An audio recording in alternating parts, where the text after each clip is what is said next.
बिस्मिल्लाहिर्रहमानिर्रहीम अस्सलाम वालेकुम रहमतुल्लाहि व बरकातुहू। सलामती और रहमतें बरकतें हम सब पर हैं। अल्हम्दुलिल्लाह एक नए दिन के साथ एक नए व्लॉग का स्टार्ट है और उसके साथ साथ कामों का भी एक सिलसिला जारी है जो आज आपसे शेयर करेंगे। तो यहाँ पर सबसे पहले मेरे न्यू वॉचर न्यू सब्सक्राइबर को मेरी तरफ से खुशामदीद वेलकम। दूसरा ये कि जिन्होंने अभी तक मेरे चैनल को सब्सक्राइब नहीं करा तो जल्दी से जाकर मेरे चैनल को सब्सक्राइब करें, बेल आइकॉन को प्रेस करें ताकि नई वीडियोस की अपडेट आपके पास आती रहे। एक पॉजिटिव वाइब्स आपको मिलती रहे मेरी वीडियोस देखकर, दूसरा एक मोटिवेशन मिलती रहे, टेंशन फ्री रहें और मज़ेदार रेसिपी भी यहीं पर आपको मिलेंगी। तो जल्दी से जाएं और बेल आइकन को ज़रूर प्रेस करें, सब्सक्राइब करें, सपोर्ट करें, शेयर करें, लाइक करें, कमेंट्स करें। तो जनाब यहाँ पर ये कुछ काम थे और ज़रूरी काम थे। आज कपड़े धो रहे हैं, कपड़ों के साथ साथ ये जाए नमाज़। माशाल्लाह एक मुबारक महीना चंद ही दिन रह गए, गिनती के दिन हैं तो हमारे पास आ रहे हैं माशाल्लाह से। तो उसकी एक प्रॉपर तैयारी की जा रही है माशाल्लाह से। बस यही है कि आप लोग भी बताएं कि क्या प्रिपरेशन किए है और क्या प्लानिंग की है इस मुबारक महीने के लिए। बस यही है कि मैं दरअसल ये होता है कि काफ़ी कपड़े जमा हुए थे तो उन सबको भी वॉश करना था। दूसरा ये जाए नमाज़ पे थी, इन्हें भी वॉश करना था। तीसरा ये कि पानी का शॉर्टेज हमारी तरफ बहुत होता है तो ये आज अपनी अम्मी के घर आके मैं वॉश कर रही हूँ। और कुछ सोने पे सुहागा ऐसा हुआ कि कपड़े वॉशिंग मशीन में डालने ही थे कि वॉशिंग मशीन का कुछ मसला हो गया। कुछ नहीं, वो काफ़ी बड़ा मसला हो गया था। खैर ये कि काम अल्हम्दुलिल्लाह ये कि ये मेरा ये वाला काम जो था ना, इससे मैं टेंशन फ्री हुई क्योंकि ये काम बड़ा मुश्किल लगता है। एक तो ये कि पानी का बड़ा मसला होता है, दूसरा ये कि और अपने घर में नहीं कर रहे होते। तो जब जाते हैं तो अपने घर में हो ना तो बहुत सारे काम एक साथ होते चले जाते हैं और यहाँ अम्मी के आने के बाद ये होता है कि खाली सिर्फ यही काम करना पड़ता है कि वॉशिंग एरिया में ही खड़े रहो और बस कपड़े ही धोते रहो, इसके अलावा और मज़ीद कोई काम नहीं कर सकते, बाउंड हो जाते हैं। तो बस दुआ कीजिए अल्लाह ताला हमारी तरफ भी पानी दे दे क्योंकि हमारी तरफ पानी का बहुत बड़ा इशू है।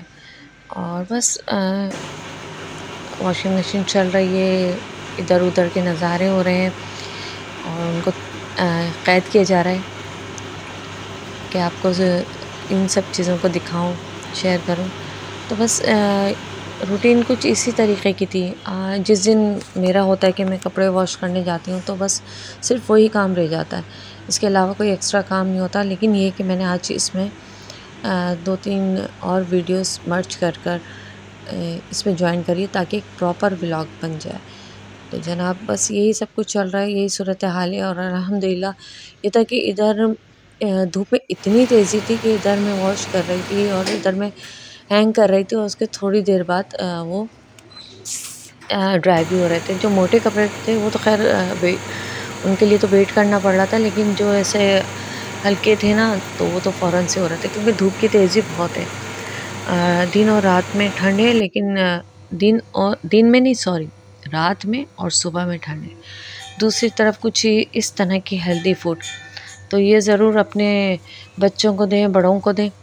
ये आज मैं साबूदाना बना रही हूँ क्योंकि ना मौसम के चेंज की वजह से ना बच्चों को वॉमिटिंग इस तरीके का चल रहा था। श्योर नहीं थी कि वो लोग नाश्ता इस तरीके का कर लेंगे कि चाय ले लेंगे, तो इसलिए मैंने ये सुबह ही साबूदाना भी बना लिया था और पानी वाला बनाया क्योंकि बच्चों का भी बड़ा मसला होता है, कोई दूध वाला खाता है, कोई पानी वाला खाता है। तो पहले पानी वाला बना लें, जिसको दूध की मतलब ज़रूरत है, दूध वाला बनाना है ना, तो वो इसमें ऐड करके एक जोश दे लें। बहुत इजी है, कोई इतना हार्ड एंड फास्ट नहीं है। दूसरा ये कि बहुत आसानी से ये डाइजेस्ट हो जाता है, स्पेशली बहुत हेल्दी फूड है। तो ज़रूर अपनी डाइट में रखें, बच्चों के लिए रखें। जो 4 मंथ से मैंने खैर देना स्टार्ट कर दिया था, लेकिन अब बड़े हो रहे हैं ना तो बड़े भाई बच्चों के भी बड़े नखरे हैं। अच्छा, इसमें ये कि आप और मज़ीद चीज़ें भी ऐड कर सकते हैं ताकत के लिए। इसमें आप खजूर भी कर सकते हैं, इसमें आप छुहारा भी ऐड कर सकते हैं, इसमें आप किशमिश ऐड कर सकते हैं। इस तरीके के जो ड्राई फ्रूट, जैसे बच्चे ना स्पेशली मेरी बड़ी वाली जो बेटी है ना, वो इस तरीके की चीज़ें बड़े मुश्किल से खाती है। मतलब ये कि मुनक्का ये चीज़ें भी नहीं खाती, तो वो चीज़ें आप इसमें ऐड करके बड़े मुश्किलों से उनको ना एक छोटे से बाउल में बहुत मुश्किल से उनका बड़ा मुश्किल होता है कि इनको खिलाना। बाकी तो ये खैर अल्हम्दुलिल्लाह माशाल्लाह से खा लेते हैं। दूसरा ये था कि गर्म हो रहा था, बच्चों के इस स्कूल और मदरसे का भी टाइम हो रहा था, बहुत कम टाइम होता है सुबह का, बहुत शॉर्ट टाइम हो रहा होता है, तो ये गर्म था, इसको ठंडा भी करना था कि बच्चों के नाश्ते के लिए। तो ये तरीक़ा आप इस तरीक़े से भी कर सकते हैं। कोई गर्म चीज़ है तो उसको बच्चों को फ़ौरन से देना है, किसी भी वजह से कि उनको जल्दी है, तो आप ये करें कि पानी का एक बाउल ले लें। मैंने इस वक्त फ्राई पैन मुझे नज़र आ रहा था, बस यही था कि जल्दी जल्दी करना है, जो चीज़ सामने हाथ लगती है ना उसी पे करना होता है, क्योंकि इनका लंच भी बनाना है और इनको ब्रेकफास्ट की भी तैयारी है और इनका यूनिफॉर्म भी, ईच एंड एवरीथिंग हर चीज़ होती है।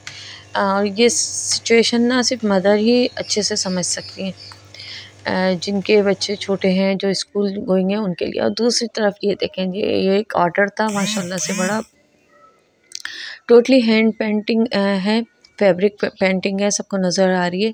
इसमें सीक्वेंस का वर्क है और गोटे का है, मतलब 3D जो गोटा होता है ना, वो लेस के ज़रिए कुछ इस तरीक़े से बनाएगा। दूसरी तरफ ये देखें, इस ऑर्डर की तैयारी हो रही है और इस तरीक़े से कर रही हैं।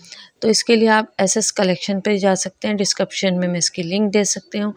और टोटली यहाँ पर हैंडीक्राफ्ट का काम होता है, ज्वेलरी मेकिंग और इस तरीके की चीज़ें मिलती हैं। तो इनके पेज पे ज़रूर विज़िट करें और फॉलो करें।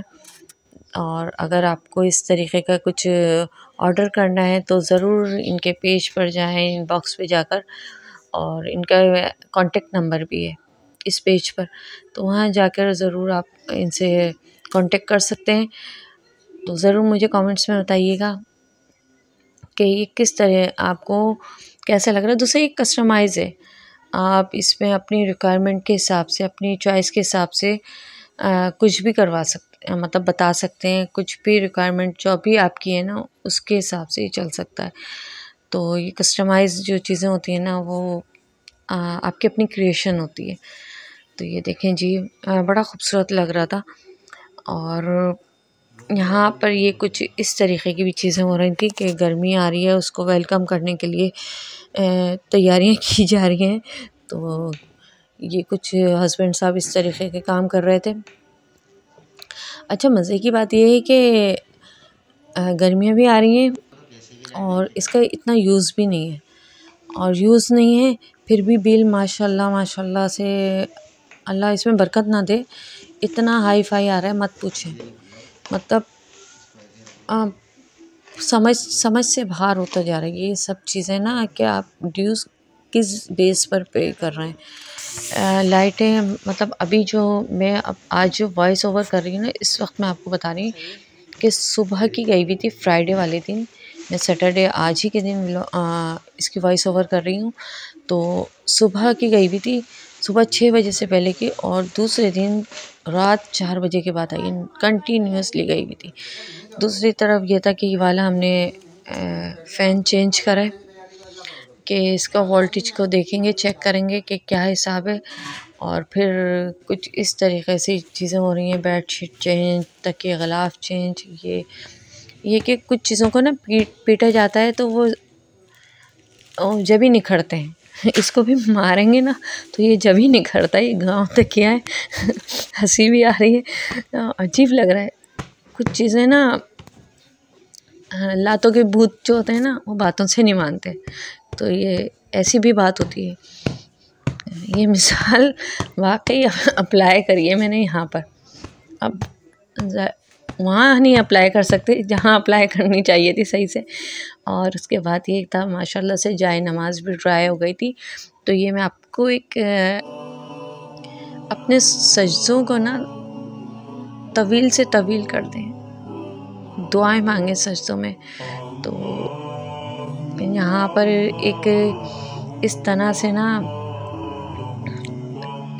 इतर लगा रही हूँ जाए नमाज पे, जहाँ पर हम सजदा करते हैं। इसमें मतलब क्या कहेंगे आप लोग, मुझे बताइएगा। इसको बहुत अच्छे वर्ड में आप लोग बताएं मुझे। इस वक्त ना मेरे बिल्कुल समझ में नहीं आ रहा है इसको मैं किस तरह बताऊं कि अपने तवील सजदों में कि उठने को दिल न चाहे। इतर लगा लें और इसमें खुशबुएं महके, इस तरीके से करिएगा। बहुत मज़ा आएगा, बहुत मज़ा आएगा। स्पेशली जब आप उस टाइम पर दिन की रोशनी में तो ये होता है कि हम बच्चों में इधर उधर दुनिया की हज़ारों चीज़ें होती हैं, दिन भर के मामलात होते हैं, उसमें भी दिमाग लग रहा होता है। फिर भी औज़ु बिल्लाहि मिनश शैतानिर रजीम पढ़ते रहें, क्योंकि शैतान ने तो कर रखा है, उसने तो पूरा हम लोगों को ना चारों तरफ से घेरने का लगा हुआ है। तो यहाँ पर ये टाइम तहज्जुद का मिलेगा, तो उस टाइम पर आप अपने सजदे में जाकर गिड़गिड़ा के दुआएं कीजिए। और बस सारी चीज़ें माशाल्लाह से साफ़ सुथरी होकर रखी जा रही हैं कि टाइम से पहले हर चीज़ हो जाए। अल्हम्दुलिल्लाह हो भी गई हैं काफ़ी हद तक। और ये ज़रूर करिएगा जो मैंने आपको बताया कि अपने जाए नमाज पे इतर लगाएं। स्पेशली उन ख़वातीन को भी ये कहूँगी कि जो परफ्यूम लगाकर बाहर निकलती हैं, इनका इस तरीक़े से खुशबू लगाकर निकलना ना ज़ना कहलाता है। बस अल्लाह से तौबा कर ली जाए कि अल्लाह जब तक हमें नहीं पता था हमने करा है, अब हमें माफ़ कर दें। दूसरा ये कि ये तवील सजदे जो है ना आपको डिप्रेशन एंजाइटी से बचाते हैं, एक माहिर नफ्सियात की निगाह से। क्या आपने कभी शदीद दुख में सूरह दुहा को सुना या पढ़ा है? आप उसको सुनकर तो देखें, पढ़कर तो देखें, आपके दिल की तंगी तहलील होगी। इस सूरत को डिप्रेशन एंजाइटी की दवा कहा जाता है। अल्लाह ताला इस सूरत के आगाज़ में 2 कस्में खाते हैं, वद्दुहा, दिन की रोशनी की कसम, वल्लैली इज़ा सजा, और रात की जब वो छा जाए। इससे पता चलता है कि दिन की रोशनी और रात की तारीकी दोनों कितनी वैल्यू रखती है। ज़िंदगी भी तो ऐसे हालात से गुजरती है, कभी रोशन कभी तारीक। तो पता चला दोनों ही बुरे नहीं होते, दोनों का आना लाजिम होता है और दोनों अपनी खूबसूरती के साथ आते हैं। जब रोशनी होती है तो तारीकी छाना लाजमी अमर होता है, और जब तारीकी होती है तो रोशनी आना भी लाजमी अमर होता है। बात यह है कि आपको यकीन होना चाहिए। क्या यकीन होना चाहिए? कि कुछ भी हो, मा वद्दाका रब्बुका वमा क़ला, आपके रब ने आपको छोड़ा है और ना बेजार हुआ। हमारा रब ना हमें छोड़ेगा, ना नाराज़ होगा और ना ही बेजार होगा। सारी दुनिया छोड़ सकती है, रब नहीं छोड़ सकता। जब लोग आपको छोड़ जाएं तो परेशान मत हो, आपका रब नहीं छोड़ेगा। हर मोहब्बत बेजार नाराज़ हो सकती है, पर खालिक की मोहब्बत मखलूक से ख़त्म नहीं हो सकती। सुभान अल्लाह, कितनी प्यारी तसल्ली है ना। अल्लाह हमेशा साथ है। जब हम दुनिया में खसारे में जा रहे होते हैं, हर ताल्लुक़ आहिस्ता आहिस्ता ख़त्म हो रहा होता है, हर चीज़ दूर जा रही होती है, दुनिया मुँह मोड़े खड़ी होती है। तो याद रखें, वलल आखिरातु खैरुल लका मिनल उला, और अलबत्ता आखिरत आपके लिए दुनिया से बेहतर है। असल चीज़ तो आखिरत है। दुनिया में ना कामयाबी, लेकिन आखिरत पर कॉम्प्रोमाइज़ नहीं हो सकता। आप क्यों उम्मीद करते हैं लोग राज़ी करें? आप क्यों ऐसे अमाल नहीं करते जिनसे अल्लाह ताला राज़ी हो? आप अल्लाह ताला के लिए कोशिश करें, अल्लाह ताला तसल्ली देता है। वला सौफ़ा युअतीका रब्बुका फ़तरदा, और आपका रब आपको इतना देगा कि आप खुश हो जाएंगे। आमीन या रब्बल आलमीन। क्या हुआ जो सारी मेहनत ज़ाया हो गई? क्या हुआ सब ने छोड़ दिया? क्या हुआ सबके आगे बुरे बन गए? क्या हुआ मुसलसल नाकामी है? क्या हुआ मुसलसल तंगी है? क्या हुआ राह नज़र नहीं आती? याद रखें, अल्लाह आपके साथ है, वो आपको भूलेगा नहीं। तो फिर क्या गम, फिर क्या परेशानी? लोगों की बेजारियत नाराज़गी पर परेशान ना हो। आप मुसलमान हैं, आपके पास एहसास है, आपका रब आपसे बेजार नाराज नहीं है। अल्हम्दुलिल्लाह रब्बिल आलमीन अला कुल्ली हाल। बस यहीं तक था आज का मेरा व्लॉग। उम्मीद करती हूँ आपको अच्छा लगेगा। अच्छा लगे तो लाइक कीजिए, सब्सक्राइब कीजिए, कमेंट्स कीजिए, बेल आइकन को ज़रूर प्रेस करें। खुश रहें, फ्रेश रहें, खुशियाँ बांटें, दुआएं दें, दुआएं लें, दुआओं में शामिल होने वाले बन जाएं। अल्लाह हाफिज़।